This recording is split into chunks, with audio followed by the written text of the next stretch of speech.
Muy buenos días con todos y todas y gracias por participar del webinar Evaluación de la Investigación a cargo de la doctora Zaida Chinchilla Rodríguez. Mi nombre es María Fernanda Madueño, soy especialista de comunicaciones del Ministerio de Educación y hoy les doy la bienvenida al webinar que venimos desarrollando como parte de la iniciativa Conectados. Para quienes aún no conocen esta iniciativa, se trata de una plataforma virtual mediante la cual buscamos dar acompañamiento a la comunidad universitaria en la implementación de las clases no presenciales. Antes de comenzar, me gustaría mencionar un par de puntos. Primero, comentarles que la sesión está siendo grabada, por lo que más adelante podrá ser publicada, bueno, estará siendo publicada en la web Conectados para que puedan volver a acceder a ella. Segundo, invitarlos a que se registren en el chat, en el formulario de registro que estaremos colocando en el chat en los próximos minutos. Y tercero, comentarles que de tener alguna duda, pueden dejarlo en este mismo espacio para poder resolverla al final de la presentación. Ahora me gustaría presentar a la doctora Zaida. Ella es científica titular del Consejo Superior de Investigación Científica en el Instituto de Políticas y Bienes Públicos en Madrid, doctora en Documentación e Información Científica por la Universidad de Granada en España y pertenece al CIMAGO Research Group desde sus orígenes. Ahora sí, le damos la bienvenida a la doctora Zaida, quien estará a cargo de la sesión el día de hoy. Buenos días, doctora. Hola, buenos días a todos. Un placer compartir este espacio con vosotros. Voy a empezar a compartir la presentación. ¿Se ve? ¿La podéis ver? No, todavía está cargando, no nos aparece aún ¿Y ahora? la presentación. ¿Se ve ahora? No.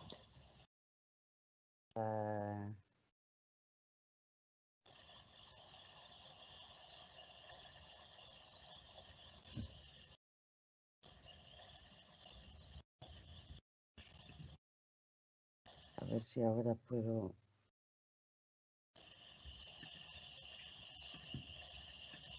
¿Se ve ahora la presentación? Sí, ahora sí. Ok, se ve con notas. Se ve con notas, Y efectivamente. ahora sí se ve, ¿verdad? Ahora se ve completo, sí, correcto. Perfecto, pues vamos a empezar y perdón por los aspectos técnicos.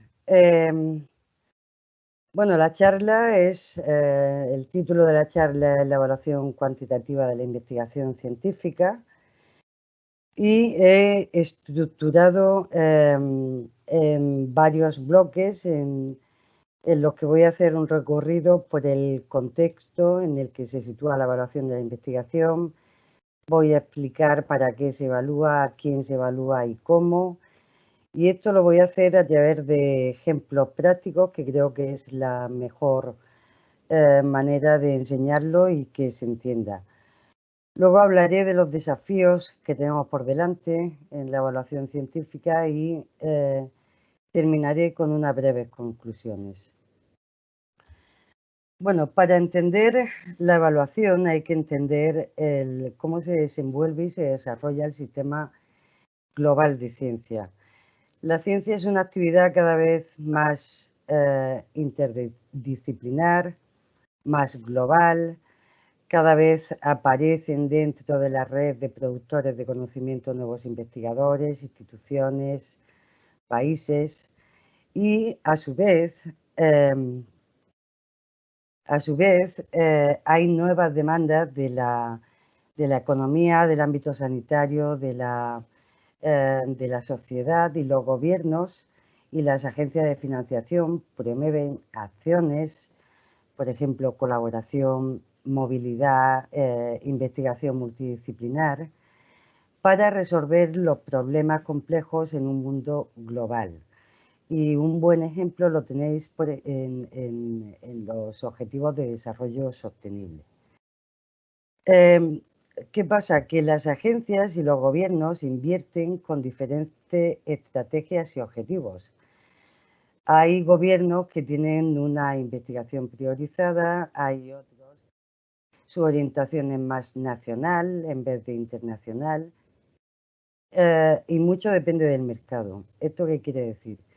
Esto quiere decir que cada país tiene una serie de sectores productivos y que la producción científica que se hace en cada uno de los países muchas veces depende de esto. Un claro ejemplo es, por ejemplo, el Perú con la investigación agroalimentaria. Tenéis el Centro Internacional de la Papa y eso es un sector, digamos que sería uno de los perfiles nacionales del Perú y también un sector económico. Estos sectores tienen una gran repercusión en el desarrollo económico de los países y de los territorios donde están ubicados. Pero claro, esto crea tensiones en política científica, en el sentido de competición versus cooperación. ¿Por qué? Porque por un lado nos dicen que tenemos que colaborar, pero por otro lado tenemos que competir y ser competitivos a la vez. Y las agencias y los gobiernos cada vez solicitan resultados de más alto impacto, tanto científico, económico como social. Y hay una presión por parte de los investigadores para conseguir financiación, pero no todos los investigadores, instituciones, países, líneas de investigación disponen de las mismas capacidades científicas, económicas y de estabilidad. Y aquí es donde entra al juego la evaluación de la ciencia. Hay contextos muy heterogéneos, países industrializados versus países en desarrollo, instituciones generalistas, por ejemplo, universidades generalistas versus universidades especializadas, investigadores que tienen una función más clara a la hora de conseguir recursos, otros que tienen más habilidades para desarrollar programas, etc. Y dado esta heterogeneidad de contextos, es para lo que se evalúa. En definitiva, la evaluación nos sirve como un control de calidad para optimizar los limitados recursos que dispone cada uno de los sistemas, ya sean instituciones o países. Es una rendición de cuentas, primero a quien nos financia, pero también a la sociedad, de qué hacemos los científicos. Perdón.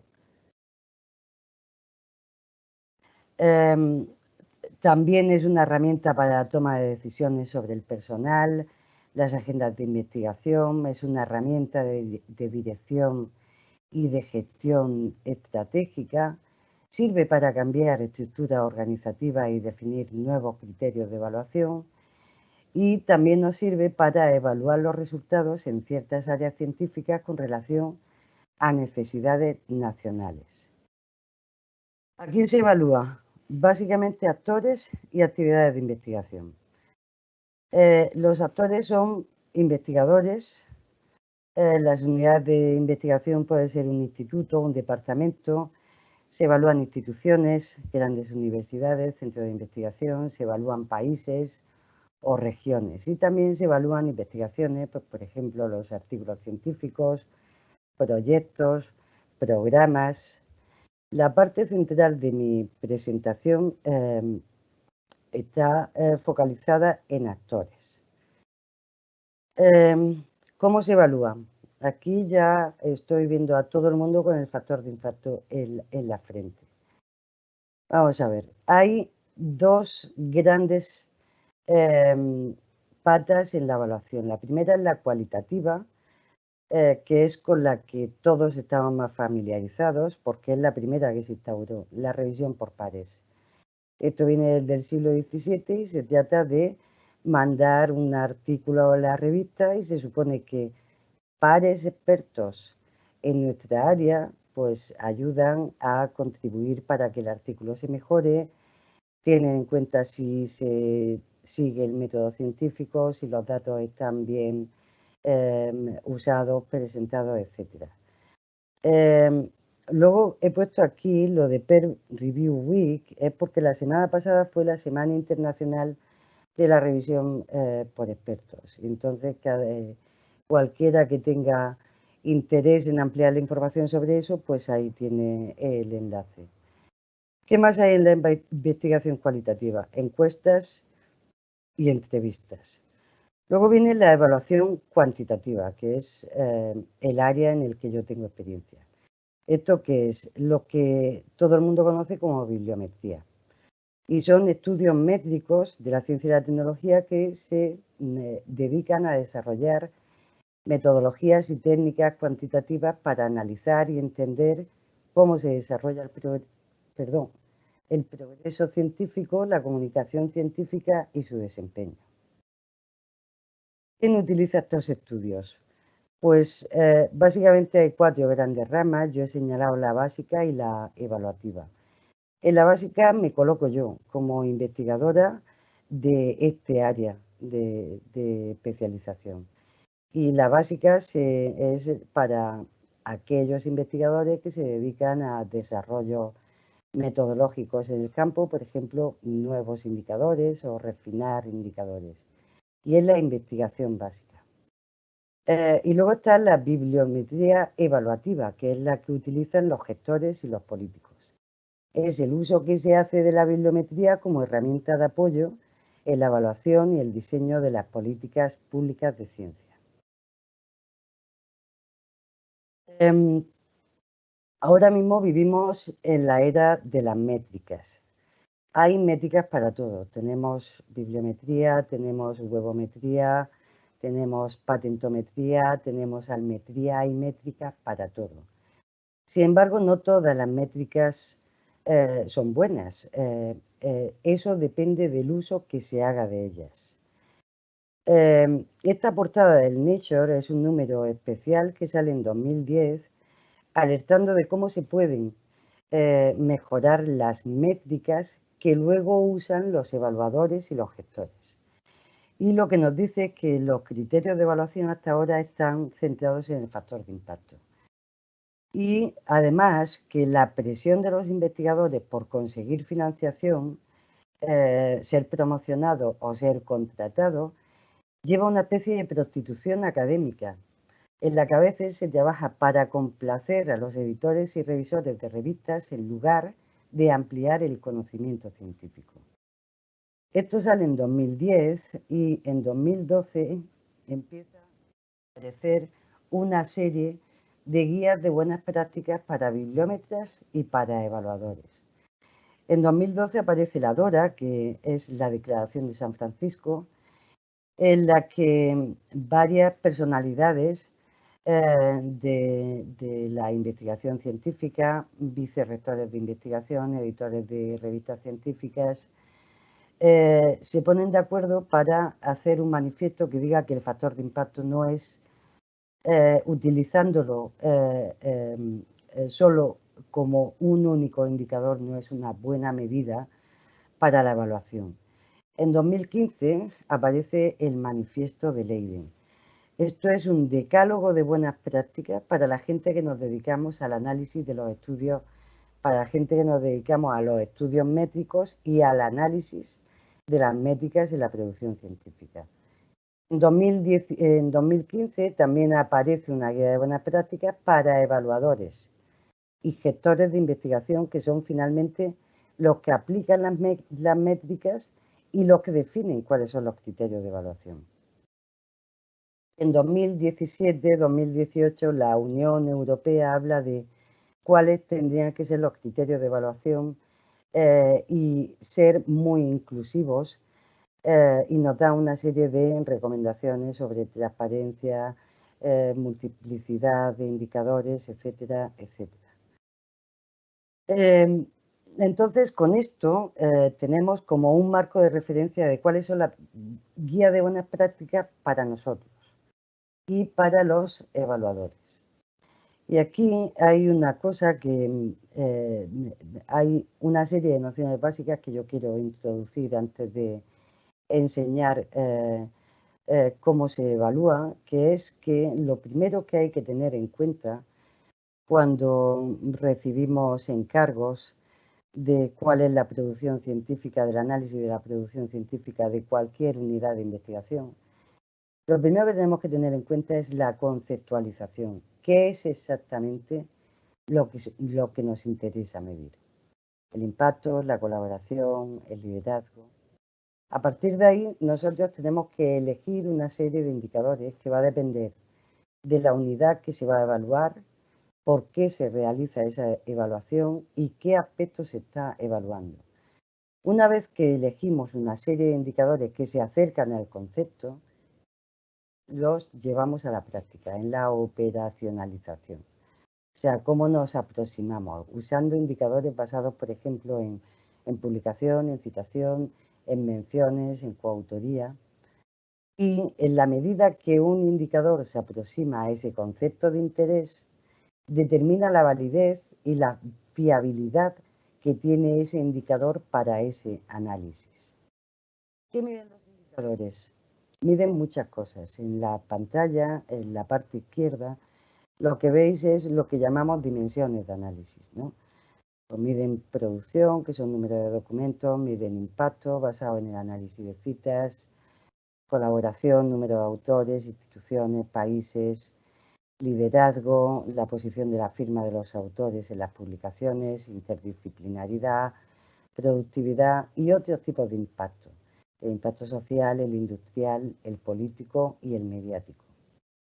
Estas dimensiones y estos indicadores sabemos lo que miden, pero para llevarlos, para ponerlos en marcha, tenemos que jugar y son interdependientes uno de los otros. Nosotros necesitamos hacer uso de múltiples indicadores. Y para que os hagáis una idea, cada indicador, la imagen que he puesto ahí es un muro en el que cada agujerito es un indicador. Entonces, si yo quiero ver la realidad de lo que estoy analizando, yo tengo que hacer muchos agujeritos para poder verla bien. Y esa es la metáfora de cómo se usan los indicadores. Muchos indicadores interrelacionados. Luego, también en las nociones básicas, hablamos de cuál es la unidad de análisis. En esta tabla lo que veis es una flechita hacia abajo que va desde los niveles macro, que podrían ser países, por ejemplo, meso en el medio, que son podrían ser instituciones, y micro, que podrían ser investigadores. Dependiendo de el nivel, la unidad que yo esté midiendo, tendré más o menos datos. Entonces, cuanto más datos tenga, mi nivel de confianza y lo que nos digan los indicadores va a ser una aproximación más fiable de lo que es la realidad que cuando desciendo y tengo pocos datos. Que ahí es donde de verdad necesitamos el informe peer review, o sea, combinar indicadores bibliométricos con paneles de expertos. Aquí termina la parte más teórica, en la que se ha visto el contexto, para qué se evalúa, a quién se evalúa, cómo, quién utiliza los indicadores, las guías de buenas prácticas para utilizarlo y una serie de nociones básicas. A partir de ahora hay algunos tecnicismos y lo que he hecho ha sido dividir esta parte de la presentación en tres partes. Voy a enseñar una aplicación práctica de evaluación para países, luego para instituciones y luego para autores. A nivel de país, siempre cuando se hace una evaluación, cuando se hace el análisis de la producción para que se haga una evaluación, necesitamos un marco de referencia. Yo aquí he puesto la Estrategia Española de Ciencia y Tecnología y sus ejes prioritarios. ¿Por qué? Porque si yo quiero analizar la producción científica de España, tengo que saber cuáles son los objetivos científicos de España. Y de esa manera podré ver qué indicadores me están diciendo hasta qué punto España va a conseguir todos estos ejes prioritarios. Especialización, transferencia de conocimiento, internacionalización, liderazgo, competitividad, innovación, cultura científica, innovadora e emprendedora. A partir de aquí, yo empiezo a estructurar cuál va a ser el análisis que yo hago de esa producción científica. Y lo primero que hago es poner al país en el contexto regional e internacional. Lo que veis en la pantalla son dos listas de países. La de la izquierda es en un quinquenio y la de la derecha es en un quinquenio posterior. O sea, lo que estáis viendo es la posición de una serie de países en el ranking del número de documentos que tienen. Aquí ya hay dos cosas importantes. Primero, un análisis temporal, ver cómo evoluciona a lo largo del tiempo. Y ya tenemos nuestro marco de referencia también, que son otros países. Las flechas que veis lo que nos están diciendo es si suben o si bajan de posición. Y eso es porque hay un ambiente dinámico en el sistema global de ciencia. Y la posición de los países no es estática. Los países crecen, suben o bajan en el ranking en función no solo de lo que haga el propio país, sino de lo que hagan los demás países. Yo puedo estar produciendo mucho y un año produzco 100, otro año 150, otro año 200, pero que puede que haya otros países que su ritmo de crecimiento sea más alto. Y eso hace que esa posición no sea estática. Y una cosa importante que ya he anticipado es que estos resultados sí y solo sí tienen significado en comparación con otros. Luego sigo con el análisis en el contexto internacional y aquí lo que veis son dos tablas para un quinquenio la de arriba y para el quinquenio posterior la de abajo con una serie de países. Y veis una batería de indicadores. Esa batería de indicadores hacen referencia, por un lado, al output. Esto es la producción, el número de documentos. Y esto nos ayuda, esto es un indicador del estado de desarrollo. No es lo mismo países desarrollados que llevan años invirtiendo muchísimo en I+D y con una gran ventaja acumulativa, que países que apenas están incorporando ahora a esa red mundial de productores de conocimiento. Luego tenemos el uso y el consumo que se hace de esa información como indicador de la aportación al avance del conocimiento. Esas tres columnas que he señalado es el análisis de la citación. Ojo, no es factor de impacto. Es un impacto normalizado con respecto al mundo, teniendo en cuenta en qué categoría, teniendo en cuenta números de documentos. Es un indicador relativo. Y luego tengo señalado otras dos columnas en las que lo que yo veo son el porcentaje de trabajos que tiene cada uno de los países más citados y qué porcentaje de ellos son liderados por ese país. Estos cuatro indicadores, puede haber más, se tienen que utilizar conjuntamente porque uno va a matizar y complementar la información que me da el otro. Además de esos cuatro indicadores, luego tenemos ahí, he puesto colaboración internacional. ¿Por qué? Porque esto nos ayuda a ver cuáles son las capacidades relacionales que tiene un país en comparación con el resto. También vemos en qué revistas se está publicando. Aquí he puesto revistas del cuartil 1, podría poner todos los cuartiles. Vemos el liderazgo científico medido en función de que el primer autor de la publicación pertenezca a uno de esos países. Ve la transferencia de conocimiento innovador, que esto como lo miramos es viendo qué publicaciones están citadas en patentes. De esa manera vemos que la investigación que se haga pues tiene interés en el sector productivo y a eso llamamos transferencia de conocimiento innovador. Y finalmente, muy importante, cuál es el número de investigadores activos, cuáles son los recursos humanos, cuál es el número de investigadores que hay en cada país que está publicando. Como veis, necesito el marco de referencia, necesito evoluciones temporales y necesito una batería de indicadores. Paso a la parte de las instituciones, que se enlaza con esta primera parte. Con las instituciones, pueden ser universidades, organismos públicos de investigación, etcétera.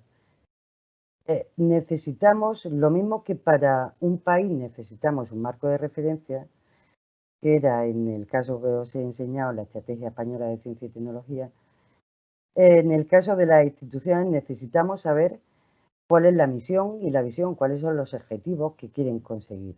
A partir de aquí, los informes de evaluación institucional sirven como una herramienta de planificación estratégica que ayudan a adecuar los objetivos que tiene la institución, porque puede tener unos objetivos muy abarcadores y no puede tener recursos humanos o infraestructuras.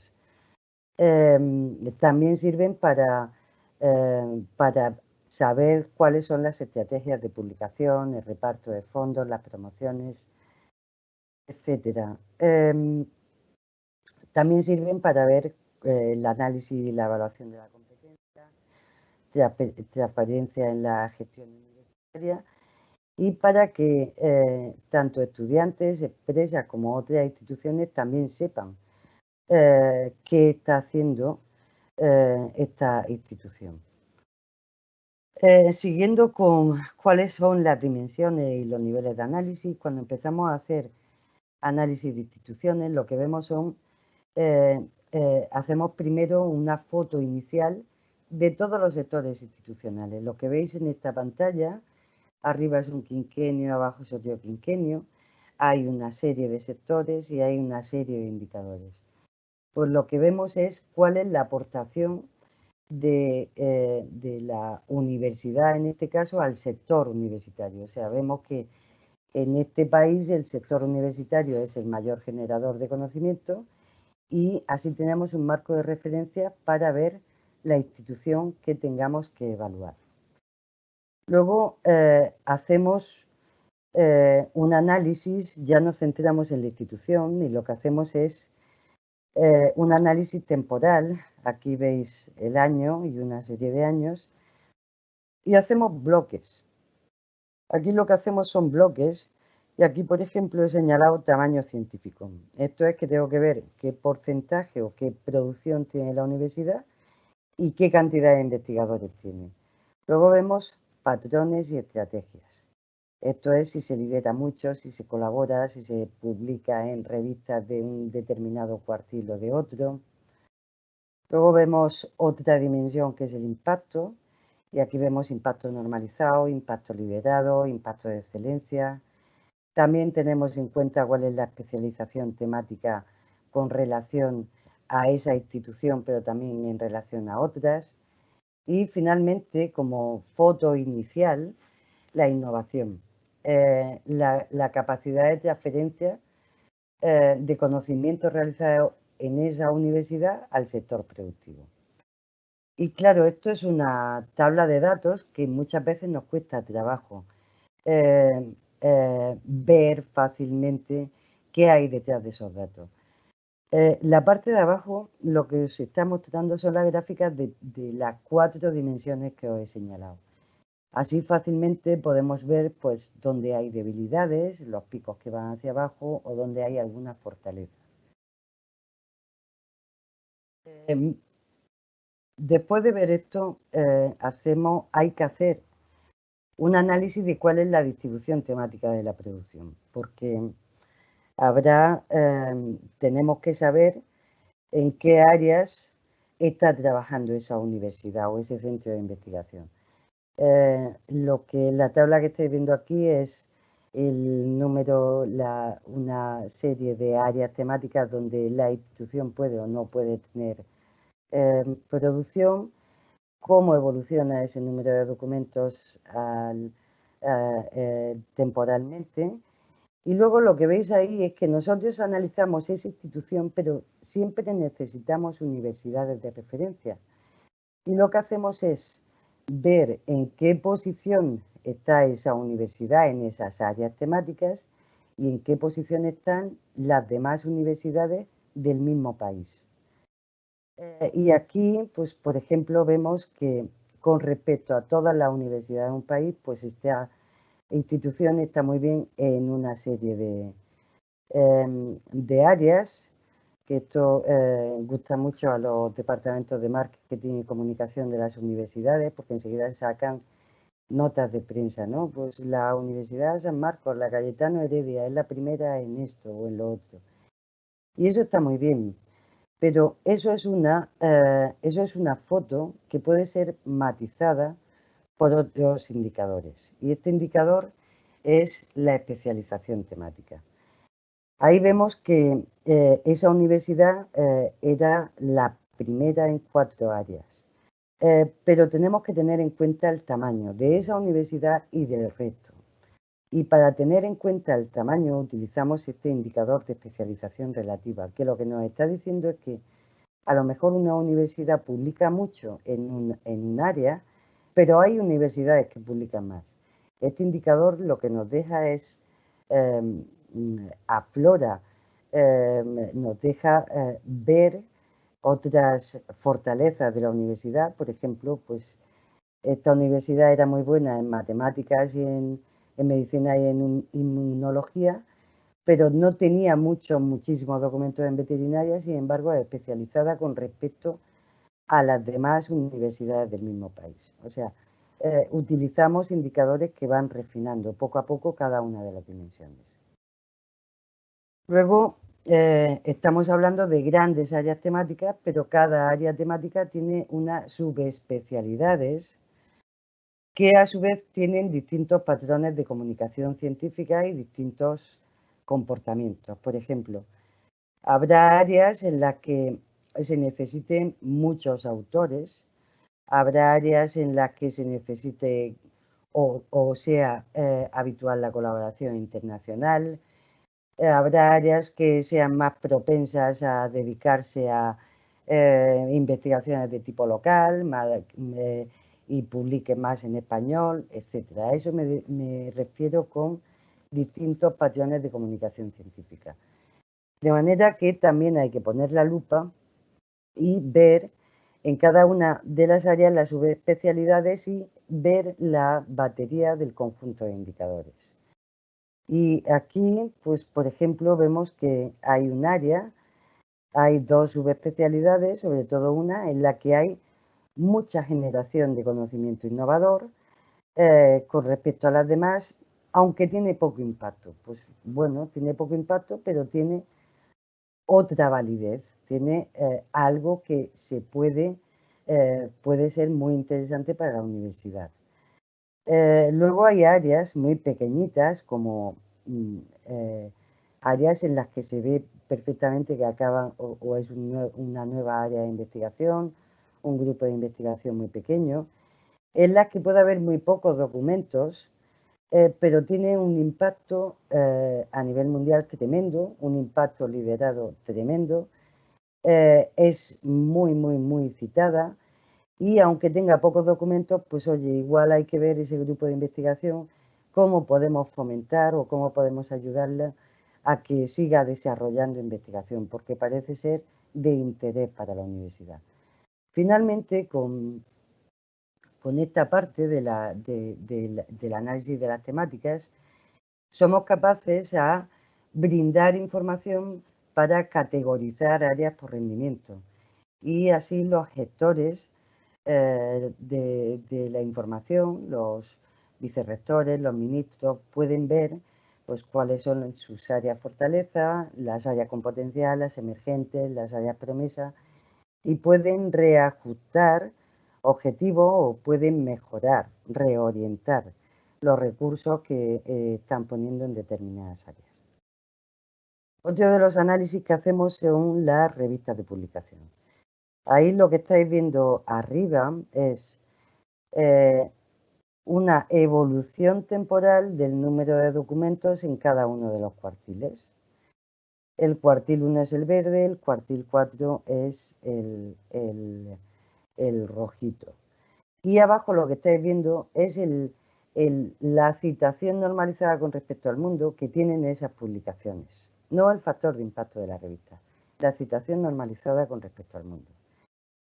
¿Esto para qué sirve? Bueno, pues sirve, por ejemplo, a esta institución para saber que sus investigadores lo están haciendo muy bien, que tienen posibilidad, potencial y que lo están haciendo publicando en revistas buenas y que, perdón, y que se sigue publicando en revistas de menos calidad o de menos prestigio, y que aunque eso pueda estar bien, pues oye, se puede ver la manera o bien de ayudar a publicar en mejores revistas o de ayudar a mejorar esas revistas que no tienen mucho impacto. También se analiza la lengua de publicación porque los efectos en términos de citación son evidentes. Lo que estáis viendo en esas tablas es la lengua de publicación aquí, el número de documentos es la barra verde y las citas por documento es la barra naranja. Mirad que cuando se publica en inglés, que se publica mucho, hay una citación por documento muy elevada. Y cuando se publica en español, pues hombre, las citas descienden.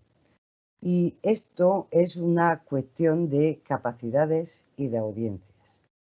De audiencias en el sentido en el que somos más de 300 millones de hispanoparlantes, pero es que hay mucha más gente en el mundo de la ciencia y el lenguaje de la ciencia es el inglés. Y lo que tendríamos que hacer sería intentar publicar más en inglés para que haya más visibilidad, para que nuestra investigación y nuestros resultados puedan llegar a una audiencia más grande. ¿Qué pasa? Que hay determinadas áreas que tienen intereses más locales, ¿no? El caso en humanidades, en arte, en derecho, pues puede haber, pues puede estar justificado que se publique en español. Lo que pasa es que eso puede estar justificado siempre y cuando en las mismas circunstancias, países no angloparlantes, tengan esos patrones de comportamiento, porque lo que vemos es que en humanidades, en una institución, los investigadores están publicando en español, probablemente muchas veces porque no saben que pueden publicar en inglés y que hay interés. O sea, lo que hacemos es estudiar comunidades de referencia y decir, pues bueno, estos investigadores o este área es normal que estén publicando en español, pero igual hay otros en los que sí que pueden publicar en inglés. También vemos la geocitación. ¿Esto qué es? Esto es analizar las citas que realizan los investigadores de un centro de investigación en sus publicaciones y quién está citando a esos investigadores. ¿Y esto para qué? Esto sirve para ver cuáles son los países que generan la información de interés, en qué países tiene más interés la investigación que estamos haciendo nosotros, y podría ser útil para identificar grupos extranjeros con los que colaborar, establecer planes de colaboración, planes de movilidad, convenios de colaboración, etc. También vemos los patrones de colaboración y esto es algo muy importante que tiene que ver con eso que os contaba al principio de los países de las capacidades relacionales. Lo que estáis viendo en esta diapositiva arriba son 4 tipologías de colaboración. La verde es la colaboración internacional, cuando yo publico con instituciones extranjeras. La verde más clarita es colaboración nacional e internacional, cuando yo publico con instituciones de mi mismo país y además extranjeras. La naranja es cuando publico con instituciones de mi país y la roja es cuando publico sin ningún tipo de colaboración institucional. Y veis que esto también se analiza a lo largo del tiempo. Y en el gráfico de abajo lo que estáis viendo es cuál es la citación normalizada con respecto a la media mundial. Y lo que se puede ver aquí es que la colaboración, la producción sin colaboración suele ser la menos citada. En este área concreto y en esta universidad, la colaboración nacional, que es la línea naranja, tampoco tiene muchas citas. La internacional supera a partir de un determinado año el número de citas y lo más interesante de todo es este pico que veis aquí con la línea verde clarita entre los años 2010 y 2011, que nos está diciendo que la asociación, la colaboración con instituciones de mi mismo país y con instituciones extranjeras está generando conocimiento que tiene un gran interés para la comunidad científica. Luego vemos con quién se está colaborando. Aquí tenéis en este mapa, lo que estáis viendo es una red de colaboración internacional de una institución con otras instituciones a nivel mundial. El volumen de la esfera representa el número de documentos que hay en colaboración con cada institución y el color representa el impacto. Rojo menos impacto, verde menos impacto. Esto también nos ayuda a ver cuáles son los rendimientos y nos ayuda a localizar como ejes estratégicos a la hora de planificar convenios de colaboración o planes de movilidad o de colaboración. Desde los estudios métricos también tenemos la posibilidad de ver países o instituciones con los que el impacto no es bueno. Por ejemplo, en esta gráfica lo que estáis viendo es a España en el centro como país y los países que orbitan alrededor son los países colaboradores. La distancia hacia el centro es inversamente proporcional al impacto. O sea, me está diciendo que los más cercanos tienen más impacto que los que están más lejos.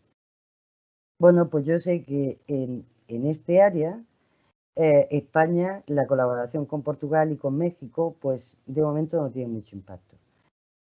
¿Eso qué quiere decir? ¿Que ya tengo que dejar de colaborar con ellos? No, tengo que ver cómo evoluciona a lo largo del tiempo y tengo que ver si esa colaboración no tiene mucho impacto, pero está ayudando en otro tipo de indicadores.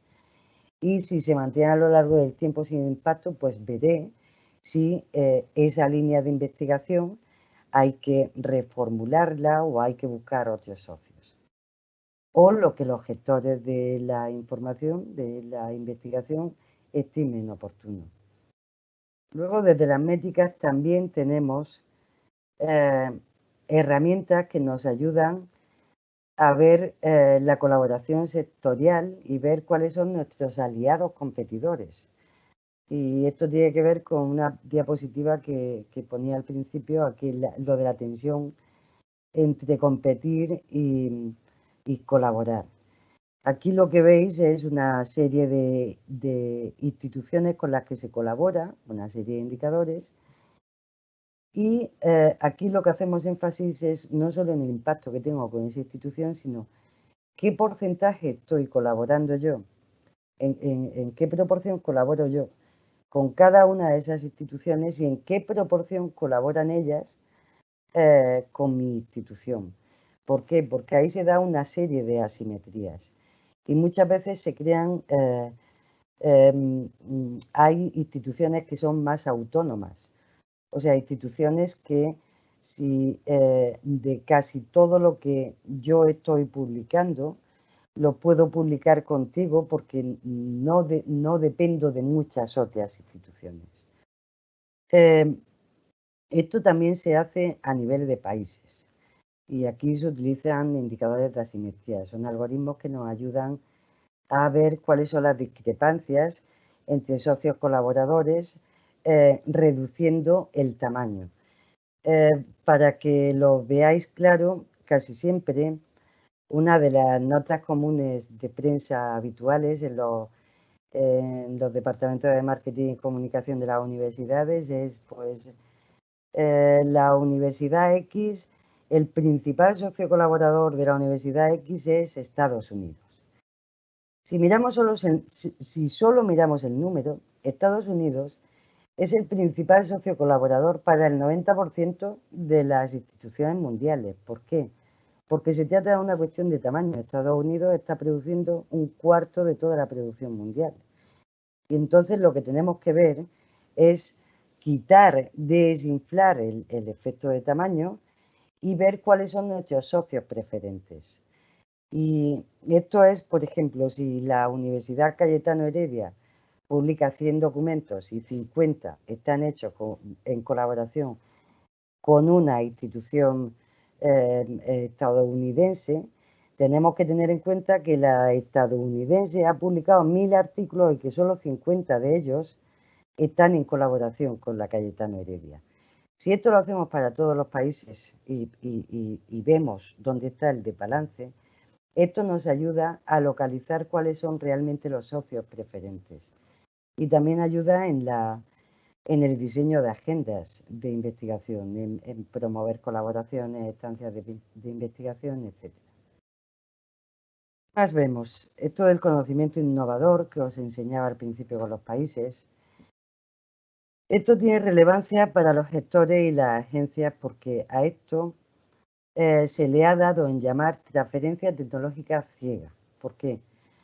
Porque muchas veces ni los propios autores ni las instituciones donde trabajan saben que la investigación que están llevando a cabo está siendo utilizada para solicitar patentes.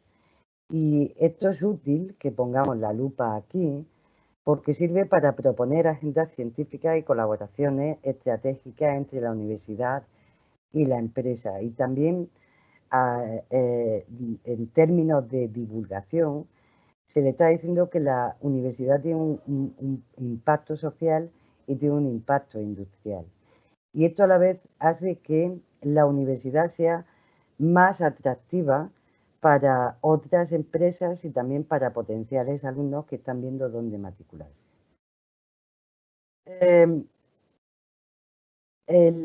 También se tendría que evaluar como otra dimensión el impacto social de la investigación. Aquí lo que os he puesto es la representación de una misma institución en dos dimensiones distintas. A la izquierda lo que estáis viendo son las publicaciones que genera la institución y que se citan en documentos oficiales. Pues documentos de la OCDE, de la Unión Europea, documentos del Ministerio, etc. Y en la derecha lo que estáis viendo no son las citas que se hacen en las patentes a esa producción, sino en realidad la publicación en colaboración con la industria. Y pues si ponemos la lupa y vemos cuáles son las diferencias, aquí lo que podemos ver es que esta universidad, pues en ciencias humanas y en sociales y en biomedicina, en ciencias biomédicas, pues tiene una alta incidencia de citación en documentos oficiales. Sin embargo, no la tiene tan grande en colaboración con la industria en esta área, lo cual es normal, en ciencias sociales y en humanidades, pero sí que la tiene en ciencias físicas y en ciencias del espacio y de la vida. O sea, son maneras de ir matizando y de ir buscando realmente cuáles son todos los outcomes que está generando la universidad. Y a modo de resumen, en esta parte, pues ¿para qué sirven los informes de evaluación institucional? Pues sirven para reestructurar, reorientar objetivos y estrategias, ayudan a mejorar la visibilidad, mejores prácticas de comunicación, detección de autores en temas de interés, posibles países y instituciones y autores para colaborar, saber quién nos cita, quién nos lee, en fin, como veis, sirven para tener una imagen bastante completa desde el punto de vista de la evaluación cuantitativa de qué se hace en una unidad de investigación. Perdón. La próxima parte son investigadores y aquí lo primero que he puesto es un estudio que se ha publicado en enero de este año y el estudio tenía como objetivo investigar la forma de determinar cuáles son los procesos y las prácticas de evaluación de la investigación en distintas organizaciones. Este estudio se ha llevado a cabo, creo que son 12 países y os he señalado ahí en negrita la parte que creo que nos afecta a todos y es cuáles son los avances actuales en la evaluación de propuestas de investigación e investigadores. En esta parte, en realidad es en investigadores, no en propuestas de investigación. El informe es muy cortito, está puesto muy claro y bueno, viene a decir básicamente lo que hemos dicho al principio de la introducción. hay que ser transparente, hay que utilizar muchas métricas. Y aquí la parte nueva, digamos, es el tema de la diversidad y de la inclusión. Pues se ve que no hay mujeres en comités de evaluación, o se ve que hay que tener en cuenta a gente de otras razas, etcétera, etcétera.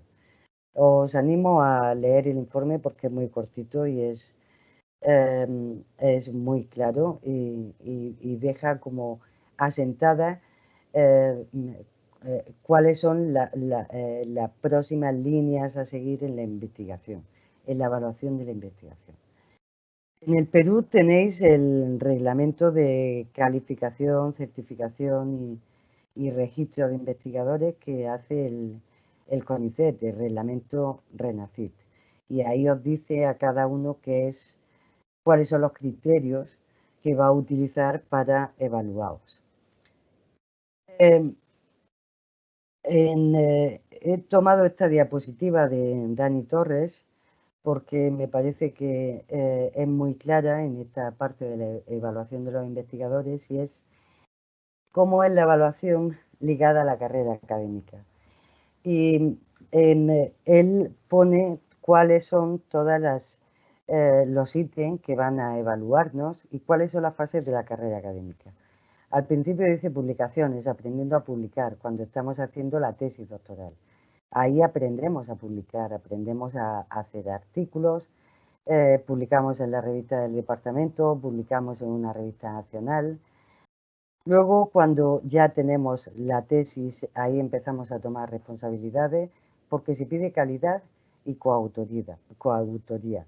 La calidad se refiere a revistas de prestigio, lo que cada agencia de evaluación diga que son revistas de prestigio, lo que a vosotros en Perú os diga RENACIT. Y luego la autoría es ser primer autor. La internacionalización, una vez que ya tenemos la tesis, casi siempre realizamos estancias en el extranjero, y ahí se supone que empiezas a crear tu red de colaboradores extranjeros. Luego miden el liderazgo, el desarrollo de ideas propias de un equipo, y finalmente cuando llegas a aplicar por una plaza estable, se mide también la financiación. Digamos que esto ya es la etapa senior de los investigadores y es la capacidad que tenemos para conseguir recursos. Y con esta diapositiva terminamos esta parte. Ahora viene la parte de desafíos, que es el trabajo que nos queda por delante. Y aquí lo que vemos es que hay críticas y dilemas desafiantes. He puesto una frase que a mí me parece tremenda y que la saqué de un artículo publicado en ese especial de Nature, que os digo que decía cómo se pueden mejorar las métricas. La frase dice: lo que interesa a la ciencia puede no interesar a los científicos en sus carreras académicas. Y ahora vamos a ir desgranando poco a poco qué quiere decir esto.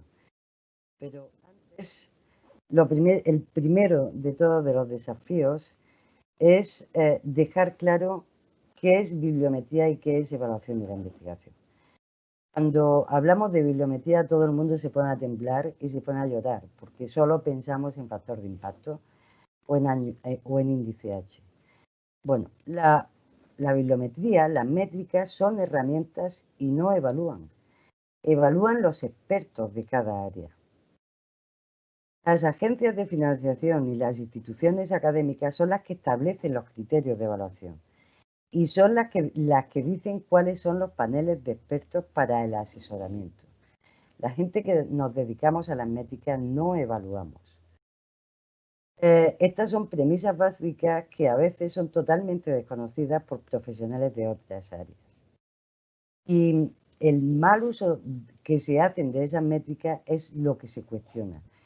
El mal uso por parte de gente que no es profesional, y el mal uso por parte de gestores que muchas veces solo tienen en cuenta un número para la evaluación de un investigador o de un departamento. Lo siguiente tiene que ver con desajustes entre criterios de evaluación y objetivos científicos. ¿Os acordáis que teníamos como referente la Estrategia Española de Ciencia y Tecnología, y ahí tenemos internacionalización, liderazgo, especialización, etcétera? Bueno, pues uno de los desafíos o uno de los desajustes es que parece que no tiene sentido limitar la coautoría científica en unas determinadas situaciones. En España, la ANECA es la agencia que evalúa a los investigadores, y la ANECA tiene distintas comisiones: la Comisión de Ciencias Sociales, la Comisión de Física, de distintas áreas temáticas. En la Comisión de Ciencias Sociales y de Educación indican de manera explícita una penalización de aquellos trabajos que presenten más de 4 autores. Esto está bien, porque con esto lo que hacen es evitar la hiperautoría, aquello de los autores fantasmas, aquello de que he hecho un artículo, lo voy a publicar y pongo al colega del despacho porque le falta un paper para tener los esenios, o pongo a fulano porque luego me va a poner él a mí. Para evitar todas estas malas prácticas, los criterios de evaluación a veces son muy estrictos. Y lo que veis aquí, la tabla que veis aquí, es de un estudio que lo que hace es mirar a nivel mundial cada una de las especialidades que hay en ciencias sociales y en educación, y ver si en España realmente hay una inflación o no de autores en esas áreas. Y lo que ven es que no, que lo que está pasando es que el número de autores parece ser que es el número, la norma en los tamaños de los equipos de investigación, que se debe a que hay mucha internacionalización. ¿Y esto para qué debe servir? Pues debe servir para que los gestores y los que determinan los criterios, incluso cuando no quieren malas prácticas, debe servir para que sepan que hay herramientas para evitar esas malas prácticas. Luego también tenemos capacidad de liderazgo. ¿Pero de qué tipo? Esto es lo que dice, lo que tenéis ahí, es lo que dice el Ministerio de Educación y Ciencia en el programa Academia, que tiene que ser liderazgo. Primero nos habla de la dirección de proyectos de investigación. Y eso está muy bien. Lo que pasa es que muchos de vosotros y muchos de nosotros, cuando aplicamos a proyectos, casi siempre una de las cosas que recibimos es que, como yo no me han dado antes proyectos, pues parece que no tengo solvencia o no tengo capacidades de liderazgo. Y lo que pasa es que al final se produce el efecto Mateo. Son los seniors los que siempre terminan teniendo casi todos los proyectos. Y los juniors no tienen esa posibilidad. Y ojo, estoy hablando de juniors, de investigadores que tienen 40 y 45 años. ¿Qué ha hecho el Ministerio? Se ha dado cuenta de que esto no lo puede seguir haciendo porque está obstaculizando las carreras académicas, y desde hace algo más de 5 años ahora se permite que haya más de un IP en los proyectos de investigación.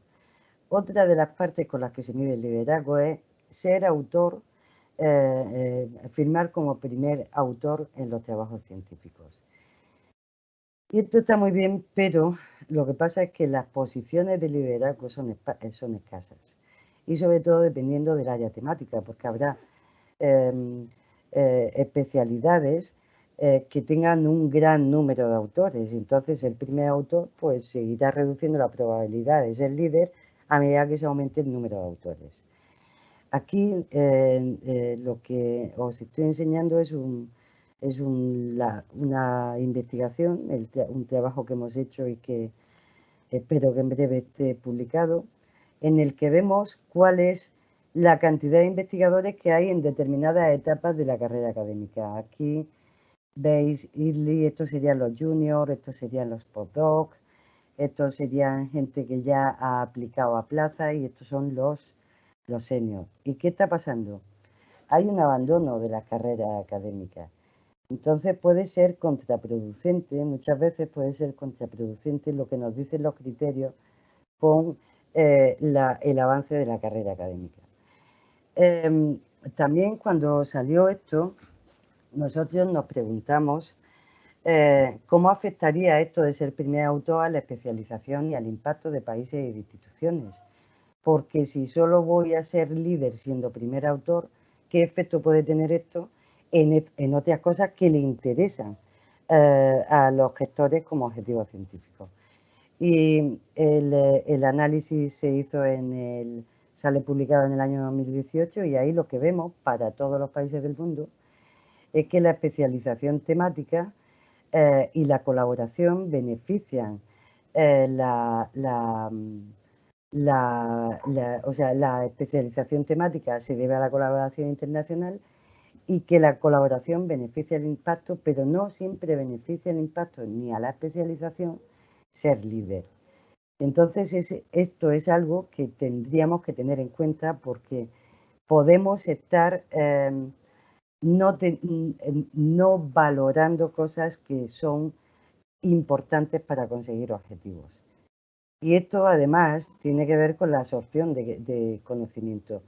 Si yo no soy líder, pero creo especialización, introduzco una línea nueva de investigación en mi institución, pues esto es algo que quieren todos los políticos, la capacidad de absorción del conocimiento. Y esto habría que tenerlo en cuenta. Esto es, para terminar con esta parte del liderazgo, un artículo publicado hace poco, en 2020, que ya nos dice qué métricas se pueden implementar para ver otras formas de liderazgo. Otro de los desajustes está con la interdisciplinaridad. Todas las agencias y los gobiernos dicen que tenemos que hacer investigación interdisciplinar, pero luego no se valora en los currículums. Y esto es un problema, porque es un problema porque además la investigación interdisciplinar no tiene revistas que son silos. O sea, yo trabajo en este campo y sé muy bien qué revistas son a las que puedo mandar. Con la investigación interdisciplinar, pues hay un abanico de revistas donde mandarlas. Y si esto no se valora y además yo tengo que mandarla a una revista que es de mi campo y me dice, no, no, no, esta no es de mi campo, tengo que ir viendo a qué revista publicarlo, esto está perjudicando sobre todo a los investigadores juniors, que se les motiva desde el principio para que sean proactivos en la investigación interdisciplinar, pero luego se les castiga con no reconocerla primero y con fijarse solo en las revistas de publicación donde tiene su producción. También hay problemas con la ciencia abierta, nos están diciendo que pongamos presentaciones de congresos, datos, software en abierto, pero eso tampoco está valorado. Y finalmente otro de los desajustes es la gestión la inversión. Esto que veis aquí es en el eje horizontal estáis viendo el número de investigadores por cada 1000 habitantes y en el eje vertical la inversión y aquí están los países y ahí os he señalado a Perú. Claro, no se puede pedir hacer investigación de frontera cuando si no tenemos los recursos, la infraestructura y el personal cualificado. Y ya termino con esto. Ahí están las conclusiones, son la evaluación de la investigación es necesaria. Esto es importante. Cuando una medida se convierte en un objetivo, deja de ser una buena medida. Y las evaluaciones tienen que abarcar muchas dimensiones que todavía son poco conocidas por los propios gestores de la investigación y los expertos que evalúan. Hacen falta profesionales, siempre tiene que ser posible profundizar en los datos y ver qué hay detrás de un número. Muchas veces vemos cosas, otras veces no hay nada que ver, pero hacen falta profesionales. Y mucho cuidado con la gente que se dedica a hacer análisis de la producción y hacer análisis de impacto sin tener en cuenta pues, todas estas cosas que os he contado durante la presentación. Para el tema de reconocimiento de incentivos, hay que crear perfiles. No hay que basarse solo en el ITH o en el factor de impacto. Y para terminar, las instituciones y las agencias de financiación tienen que definir claramente cuáles son los objetivos científicos y qué criterios de evaluación ayudan a conseguirlo. Y eso es todo. Muchas gracias por vuestra atención y estoy disponible para las cuestiones que surjan y las preguntas que pueda responder. Gracias. Muchas gracias, doctora, por la información que ha compartido con nosotros. Tenemos sí algunas consultas, voy a comenzar a leerlas. La primera es, ¿cuál es la diferencia entre un estudio cientométrico y uno bibliométrico? Bueno, la diferencia, si nos ponemos, la diferencia es ninguna. Así, para empezar.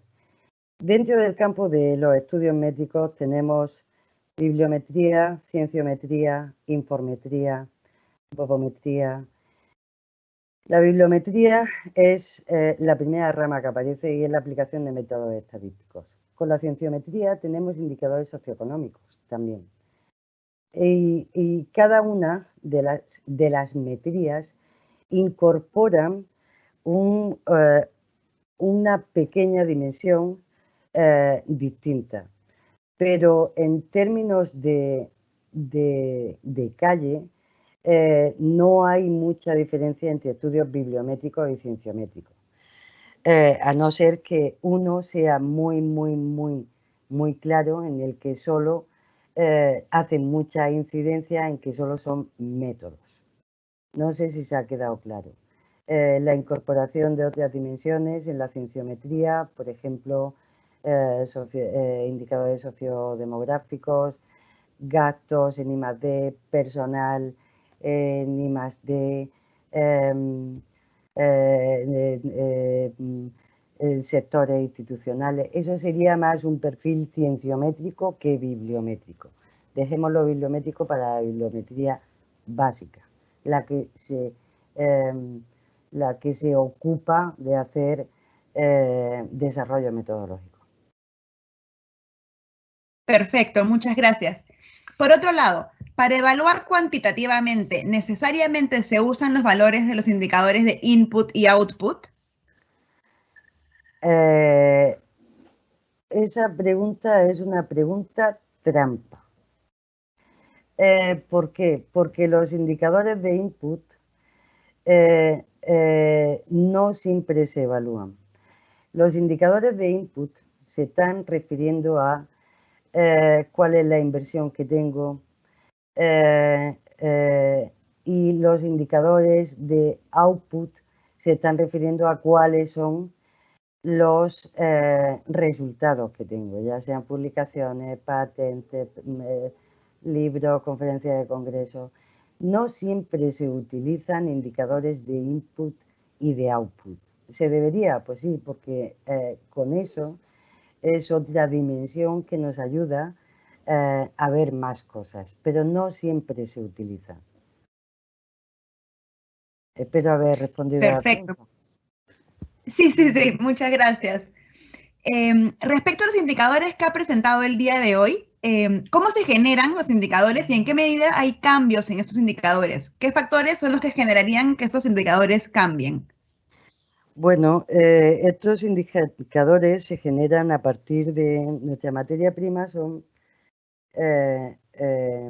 artículos científicos y grandes cantidades ingentes de artículos científicos. Nosotros sacamos los datos de las bases de datos. ¿Cómo se generan? Pues se generan a partir de metadatos. Nosotros lo que hacemos es mirar para cada uno de los indicadores cuál es la información para cada artículo que tiene esa base de datos. Pues el número de documentos, ya sea por autor, institución o país, contamos el número de documentos que tiene. Sacamos las citas y a partir de ahí empezamos a trabajar para normalizar los indicadores de citación.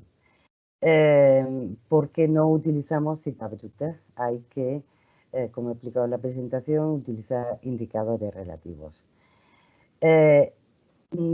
Para la colaboración, ¿cómo sacamos esto?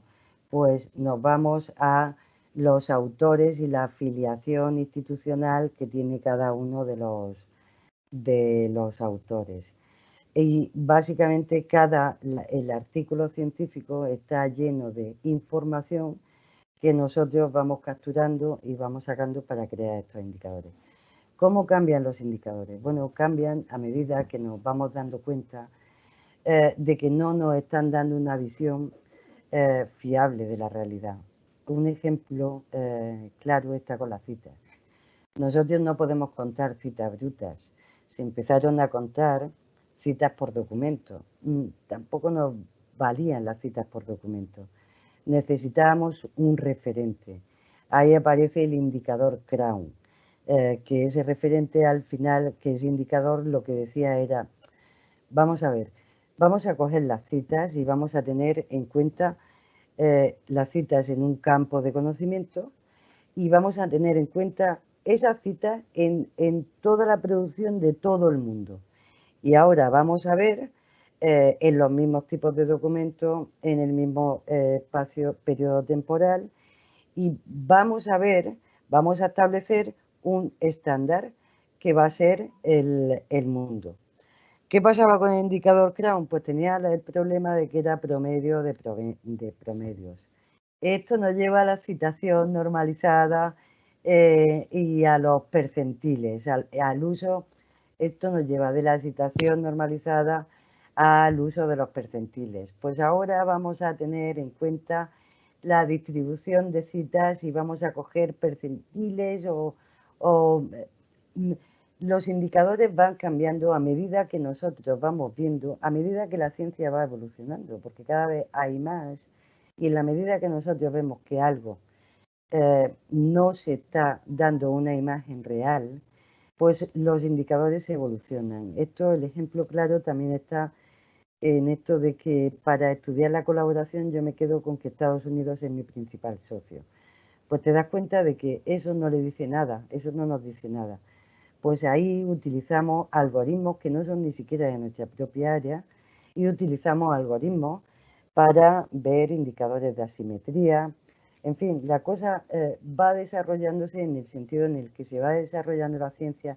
Otros investigadores de bibliometría básica hacen investigaciones y se va viendo que tienen sentido y que pueden ayudar a los gestores como herramientas, pueden ayudar como indicadores.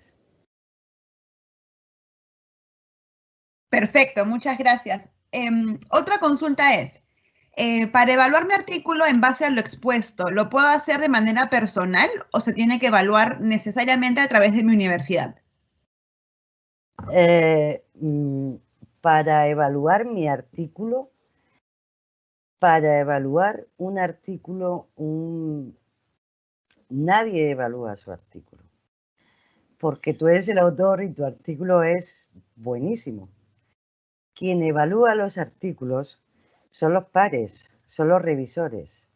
Tú lo que haces es que mandas el artículo a una revista y la revista lo que va a hacer, el editor de la revista lo que va a hacer es buscar a un par de revisores, o tres, que no es necesario, pero buscar a un par de revisores y va a esperar cuál es el dictamen de esos revisores.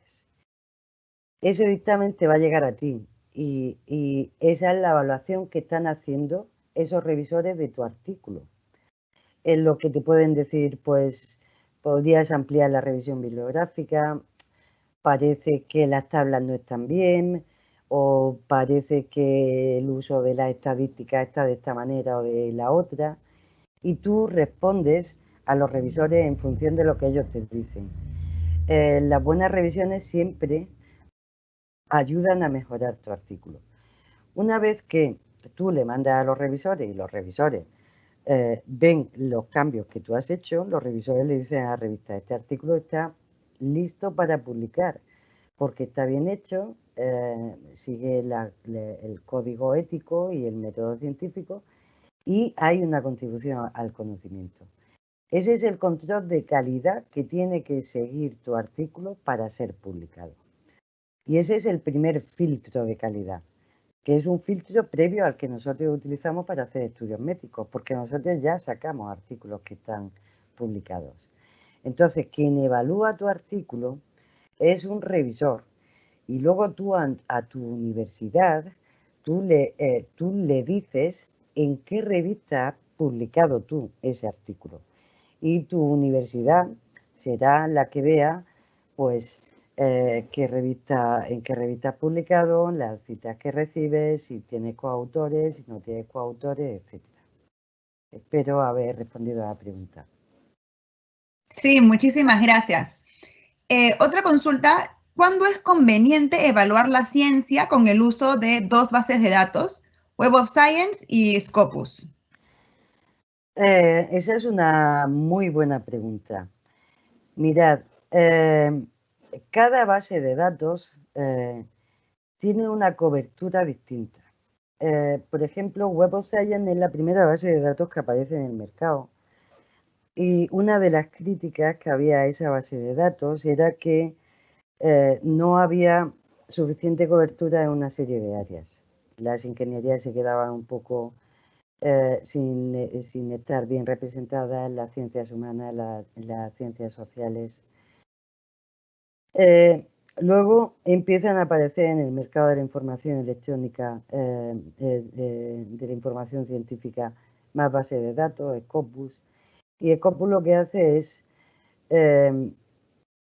con filosofías totalmente distintas, pero Scopus lo que hace es un esfuerzo para que haya más cobertura en ciencias sociales, humanidades e ingeniería, y también para que haya más cobertura en los números de países representados. Ahora con Google Scholar, pues sabemos que ahí la cobertura es muy grande, pero tenemos problemas porque a la hora de hacer estudios hay muchas limitaciones. Ahora ha aparecido Dimensions, que se supone también que tiene más cobertura. O sea, aparecen muchas bases de datos en el mercado que una va mejorándose, esto es lo de la competencia entre ellas, y una va mejorando, la otra va mejorando. ¿Qué base de datos utilizar para mi estudio? Pues depende de qué es lo que voy a analizar. Si resulta que yo quiero analizar las ciencias sociales en Latinoamérica, probablemente yo tendría que coger una base de datos con una cobertura muy amplia. Y si quiero coger dos bases de datos, lo que tengo que ver es el nivel de solapamiento y si me vale la pena coger dos bases de datos. Igual hay áreas en las que sí me vale la pena coger dos bases de datos porque hay artículos, hay producción que tiene más representatividad en una y en otra. En esos casos es cuando sí que vale la pena coger dos. Pero mi consejo es, coge todas las que quieras, pero el primer análisis es un análisis de solapamiento entre bases de datos. Y asegurarte de que cogiendo las dos tienes más información que sin coger las dos. Perfecto, muchas gracias. Y bueno, ya para cerrar, tenemos la última pregunta que es un poco más de opinión personal. Tomando en cuenta los indicadores que ha presentado, ¿cómo calificaría a Perú? ¿Considera que ha habido incremento de investigación científica en el país o qué se debería hacer para poder incrementarla? Bueno, eso es una pregunta que puede dar para, para mucho. Mi opinión personal con Perú y con cualquier otro país eh, es que los países, los investigadores dependemos de financiación y de recursos. En la medida en la que los países se preocupan por dotar de recursos, de infraestructuras, laboratorios, de cultura científica, en la medida en que los países me dotan a mí de recursos como investigadora, yo puedo hacer muchas cosas. Si hay poca inversión y hay pocos recursos, yo no puedo hacer muchas cosas.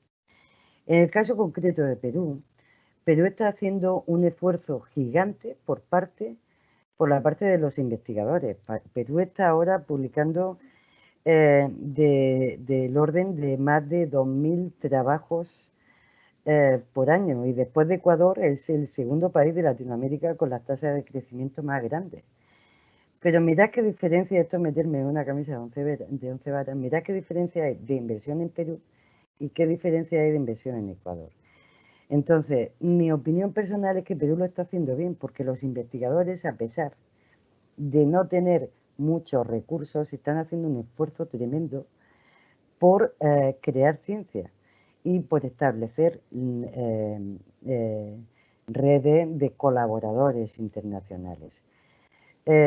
Pero podrían hacer más siempre y cuando se les brinde de más inversión y de más recursos. Muchísimas gracias, doctora. No sé si tiene unas palabras más para ya cerrar la sesión del día de hoy. Bueno, muchas gracias por la atención. Espero que haya sido de interés y espero que a partir de esta charla pues todo el mundo sepa un poquito más que la bibliometría no es factor de impacto y H-index, y que sea de ayuda para la gente. Cualquier duda o consulta puntual, pues ahí está mi correo electrónico y estaré encantada en la medida de mis posibilidades en responder. Gracias por todo. Bueno, muchas gracias a la doctora Zaida por la información que ha compartido el día de hoy. Sé que ha sido de mucha utilidad para todos los asistentes. Gracias a cada uno de ustedes por participar de la sesión del día de hoy. Los invitamos a ver Conectados, la plataforma virtual donde puedan encontrar información y recursos para la implementación de las clases no presenciales. Además, les recordamos que el día jueves 1 de octubre tendremos la 13ª sesión de este ciclo de webinars sobre investigación a cargo de la doctora Yusnelkis Milanés. Así que si se quieren registrar a esta sesión, pueden hacerlo también a través de Conectados. Nuevamente agradecerlos a todos y muy buenos días.